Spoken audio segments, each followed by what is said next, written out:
So Michael's really doing great, huh? Wasting 15 years of classical ballet training and a brilliant mind in disgusting drug-ridden clubs. I went with him once on one of his little escapades just to see what he does. Did you enjoy it? You could use a break from your work. We're talking about Michael. The only reason someone doesn't beat him to a pulp is because he seems so psychotic.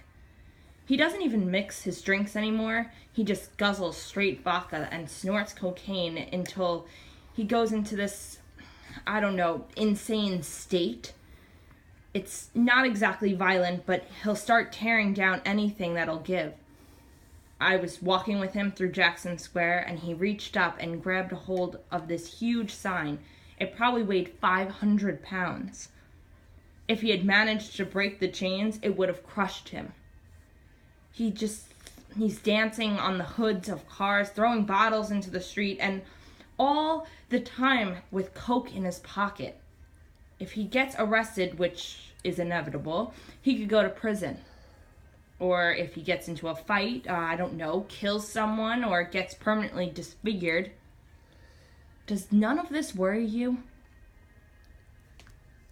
He's moving backwards. That's obvious. Most people would call it regressing.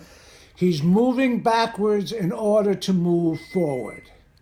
And you know, this is not just about him. Yes, Grandpa, I know. Mental illness runs in the family. Thanks for reminding me. I was 5 years old when my mom first told me that.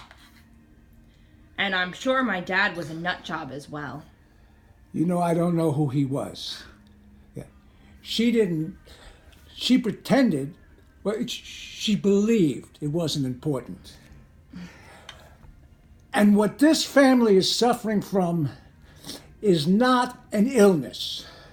It's just hypersensitivity, loose filters. Used properly, it can be a gift. If it doesn't kill you first. In case you've forgotten, we're pretty good at dying in this family. I know that your grandma's death was hardest on you. No, it was hardest on my mother. I was the next in line. Christine, honey, Grandma, we're not all that different from anyone else. We just experience things more intensely, on a grander scale. But nowadays, we're supposed to think that we're ill. I mean, I'm anxious. Give me a pill. I'm depressed. Give me a pill. I'm suffering. Give me a pill. Of course you're suffering. You're human. Stop. Enough. Okay? I'm working. I don't want another suicide. And I won't let Michael become just another victim of modern medicine. He needs a doctor. How can you even say this after what happened to Grandma? Psychiatrists don't treat people. They treat symptoms. Now, I don't know exactly what Michael is confronting, but whatever it is, drugs won't make it go away. They'll just hide it for a while. Hide it while it grows stronger and more dangerous. We used to lock people up in asylums and carve out little pieces of their brains. Now, we have walls that no one can see. We have scalpels that no one can see. Imagine the protests.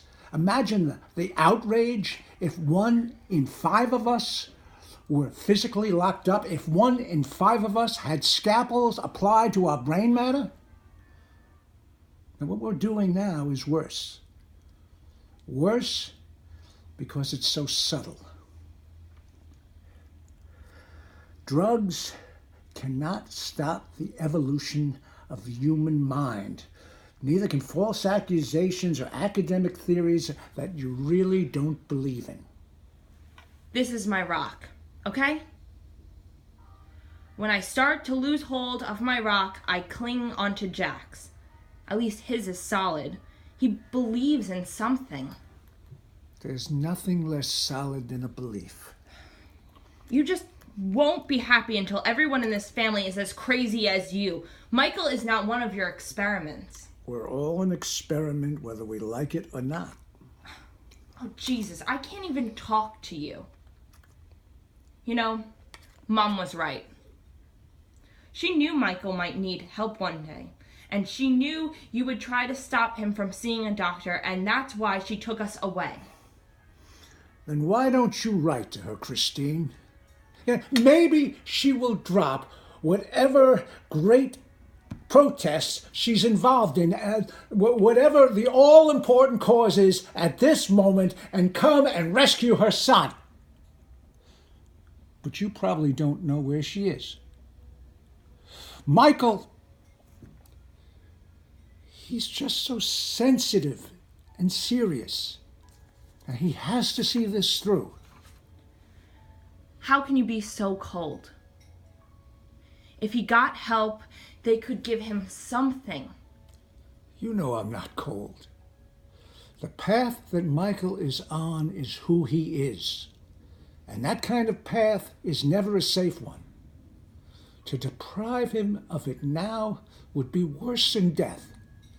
It would be a nullification. He needs to see a doctor. Doctors help people, not alcohol and dirty, drug-ridden French Quarter clubs or crazy numerical theories. And you've barely seen him since he was a kid. What do you know about him? We've been sending emails. So you did put these crazy ideas into his head. He was scared. He turned to me. Jesus. He said something was happening to him he didn't understand. He knew I would understand. This is too much. Do you want to kill him? Let him get help. He says he feels that something very old has awoken inside of him, like an ancient dragon. He says his blood is on fire, his organs burning. Then his episode started.